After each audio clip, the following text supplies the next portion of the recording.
Olá, meus amados irmãos, muito bom dia, graça e paz. Vamos para mais uma aula dando continuidade na disciplina Batalha Espiritual, bacharelado em Teologia.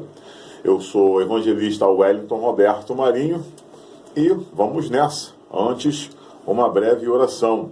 Pai, em nome do seu Filho amado Jesus Cristo, rendemos graças a Ti, Senhor, pelo nosso fôlego de vida, Senhor, por tudo que o Senhor tem feito. Nós dormimos e acordamos porque o Senhor nos sustentou, o Senhor nos guardou.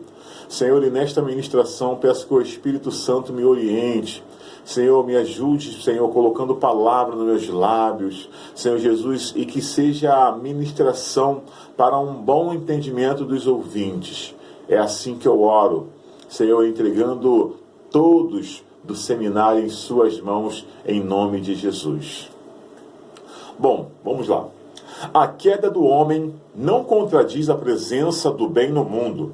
É preciso ressalvar que o ensino reformado da total depravação do homem não ignora a realidade óbvia de que há pessoas nesse mundo que fazem obras de caridade, que demonstram sentimentos de misericórdia e compaixão, e que são capazes de sacrifícios os mais heróicos e altruístas por causas humanitárias e nobres.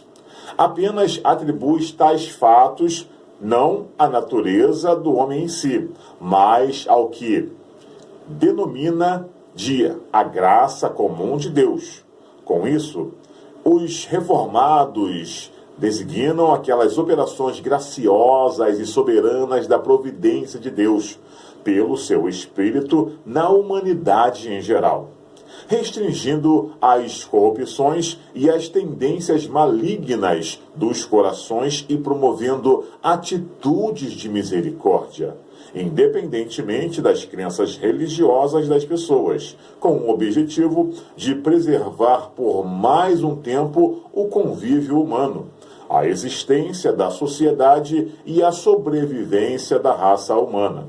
Dessa forma, se por um lado a humanidade é totalmente inclinada a fazer coisas erradas, por outro, é levada, na maioria das vezes, de forma inconsciente por Deus a realizar atos de misericórdia e bondade, pelos quais a sua sobrevivência em sociedade é preservada. Caso Deus deixasse de atuar assim, a humanidade já teria se destruído há muito tempo. Veja Gênesis 26, Salmos 33, 5, 104, 13, 15 e Mateus 5, 45. A queda do homem não inclui sua responsabilidade. O ensino reformado da depravação total também não exclui o reconhecimento de que as Escrituras ensinam que o homem, mesmo nesse estado decaído, é responsável pelos seus malfeitos.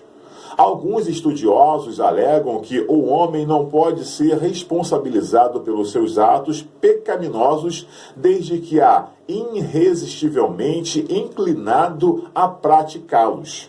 Porém, entendemos que a queda do homem de um estado de natureza e inocência para o de depravação moral e espiritual não anulou a sua responsabilidade diante de Deus.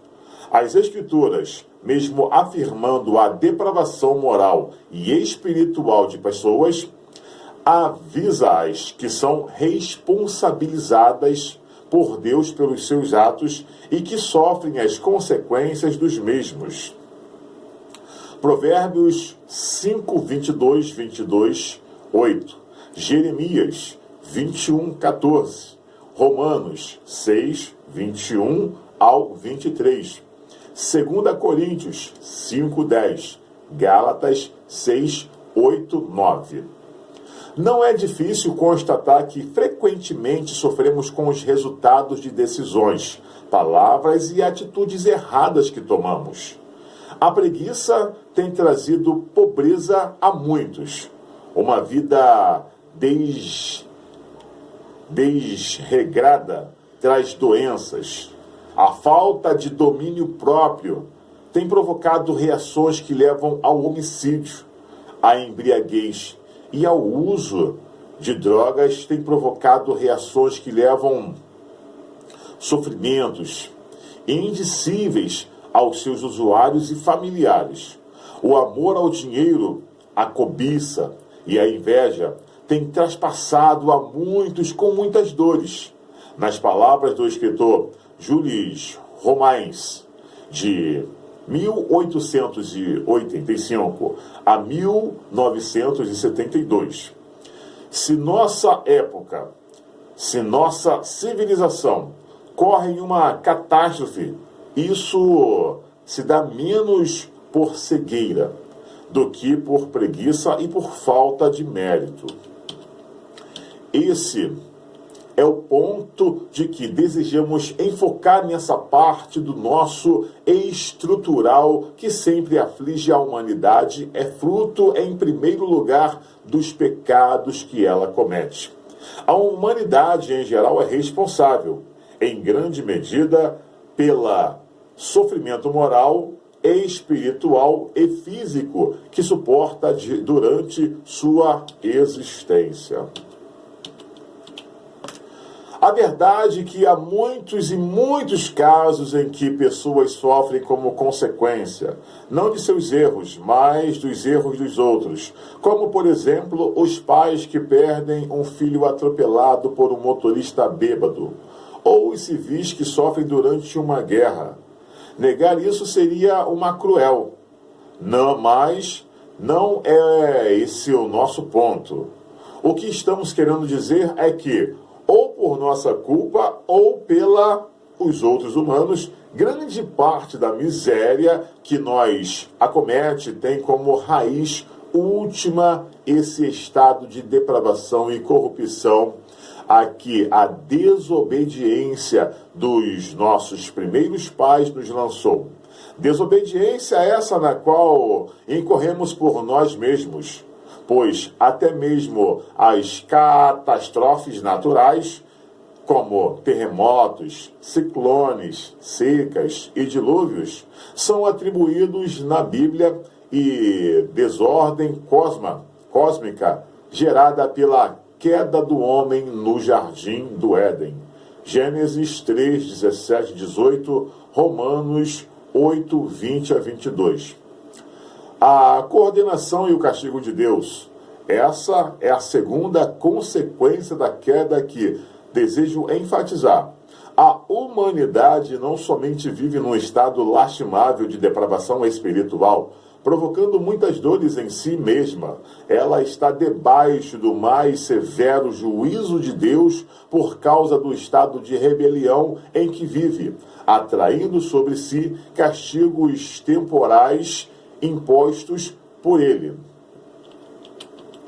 As Escrituras declaram abertamente que Deus, mesmo tendo reservado para o futuro as penas eternas merecidas pelos pecadores impenitentemente, aqui e agora já impõe castigo temporais aos mesmos. As Escrituras nos dão inúmeros exemplos dos castigos temporais de Deus sobre o pecado do homem, a começar com os castigos impostos ao primeiro casal do Éden, Gênesis 3, passando pelo dilúvio, Gênesis 6, 8. A confusão das línguas, Gênesis 10, e a destruição de Sodoma e Gomorra, Gênesis 13, 17. A Bíblia